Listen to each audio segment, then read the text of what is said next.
Welcome back to Veterans Voices, honoring those who serve. For our next story, we're taking you to one of the best kept secrets in all of Virginia, the Army Transportation Museum. Driving you through this story is Don Roberts.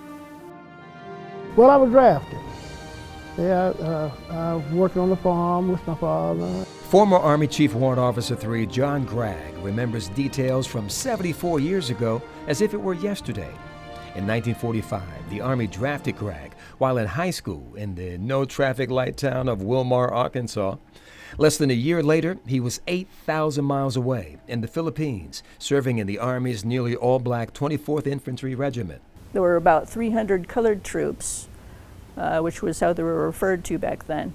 Gregg piloted duck boats, the Army's version of a floating truck in the Korean War. It was seeing land going, easy on gas, 2.5-ton GMC engine, very powerful.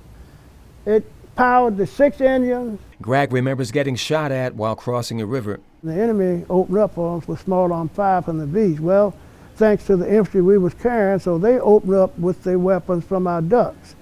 And we got one duck hit pretty bad. One time Gregg had a chance to fire back, but in a rather unusual situation. They were 3 miles from the front line. And in the well decks of these vessels, they took howitzers and brought them to the shore.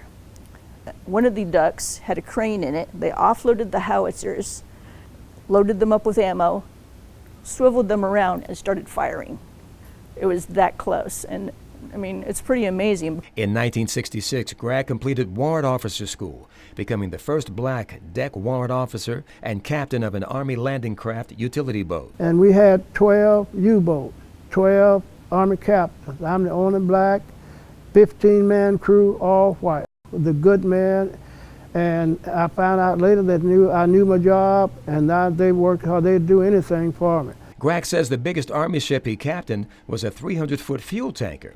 And ironically, one of his fondest memories is of helping another 300-foot ship, a Coast Guard vessel that ran aground in the James River. I got my tow line on him, was able to pull him off the mud flat, towed him to Fort Houston. The base commander was very happy that the Army had to rescue the Coast Guard. Gregg is still in the rescuing business. He's helping promote Army Transportation Museum efforts to preserve these decades-old machines. You hear all of that extra noise? That's rain hitting the top of this rail pavilion.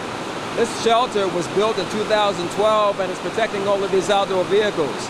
Now, the Army Transportation Museum is hoping to build a similar facility to protect all of its outdoor boats. It's going to cost about $1 million.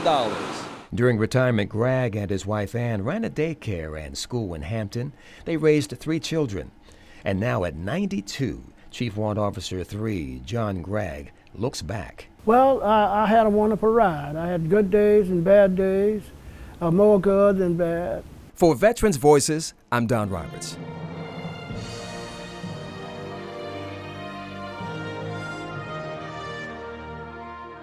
We'll be back with more Veterans Voices, Honoring more of those who served in just a few. Veterans Voices is proudly brought to you by Hefferon Real Estate.